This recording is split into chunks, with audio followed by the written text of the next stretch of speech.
ভারতকে চাপে ফেলতে পাকিস্তানের সঙ্গে বড় খেলা খেলছে চীন। কোমর ভাঙা পাক বায়ুসেনাকে চীনা আকুপাংচার।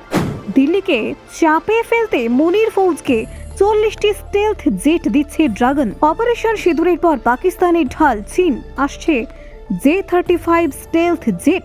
ভারতের উদ্বেগ বাড়ালো ড্রাগন। পাক আকাশে উড়বে পঞ্চম প্রজন্মের J-35। মার খাওয়া পাকিস্তানের পাশে দাঁড়ালো বেজিং। রাফালের পাল্টা চাল। পাক বাহিনীতে J-35 পাঠাতে তৈরি চীন। দক্ষিণ এশিয়ার আকাশে নতুন খেলা। পাক হাতে এবার চীনা স্টেল। যুদ্ধ হোক বা কূটনীতি, পাকিস্তানি তুরুপ শি জিনপিং এর। পেন্টাগনের রিপোর্টে ছড়ালো চাঞ্চল্য।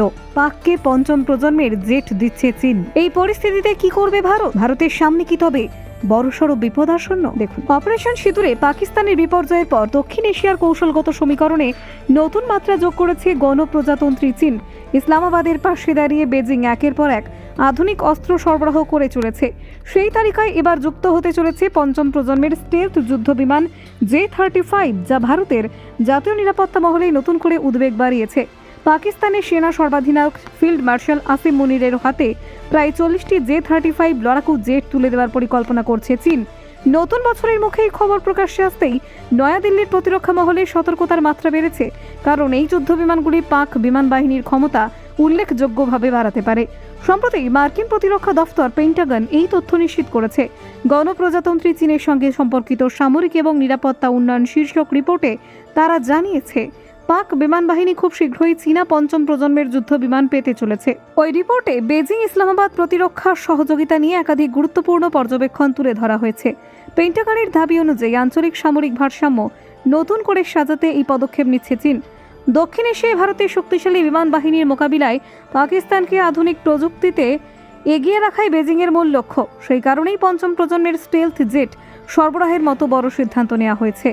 পশ্চিমা গণমাধ্যম জানিয়েছে, এই সংক্রান্ত রিপোর্ট ইতিমধ্যেই মার্কিন কংগ্রেসে পাঠানো হয়েছে এবং সেখানে অনুমোদনও পেয়েছে। নথিতে চীনের এই সিদ্ধান্তকে কৌশলগত উচ্চাকাঙ্ক্ষী বলে উল্লেখ করা হয়েছে। প্রেসিডেন্ট শি জিনপিং এর নেতৃত্বে চীন সামরিক সরঞ্জাম রফতানিকে আন্তর্জাতিক প্রভাব বিস্তারের হাতিয়ার হিসেবে ব্যবহার করতে চাইছে। ভারতীয় বিমান বাহিনীর বহরে রাফাল যুদ্ধ বিমান যুক্ত হওয়ার পর থেকেই পাকিস্তান চাপে পড়ে বলে পেন্টাগনের দাবি। অপারেশন সিঁদুরের পর সেই উদ্বেগ আরও বেড়ে যায়। এরপরে ইসলামাবাদ দ্রুত চীনের সঙ্গে যোগাযোগ করে এবং পঞ্চম প্রজন্মের যুদ্ধ বিমান পাওয়ার বিষয়ে সরকারিভাবে দাবি জানায়। মার্কিন প্রতিরক্ষা বিশ্লেষকদের মতে চীন বর্তমানে 3 ধরনের যুদ্ধ বিমান রফতানিতে জোর দিচ্ছে। এর মধ্যে রয়েছে পঞ্চম প্রজন্মের FC-31, 4.5 প্রজন্মের J-10C এবং যৌথ উদ্যোগে তৈরি JF-17 থান্ডার। FC-31 এর উন্নত সংস্করণ হিসেবেই J-35 সিরিজের আত্মপ্রকাশ। অপারেশন সিঁদুরের পর চীন পাক সামরিক ঘনিষ্ঠতা ভারতের সামনে নতুন চ্যালেঞ্জ তৈরি করেছে। এই পরিস্থিতিতে ভারত দেশীয় প্রযুক্তিতে যুদ্ধ বিমান উন্নয়নের পাশাপাশি বিদেশি পঞ্চম প্রজন্মের জেট কেনার দিকে নজর দিতে পারে। ব্যুরো রিপোর্ট, অজানার দেশে।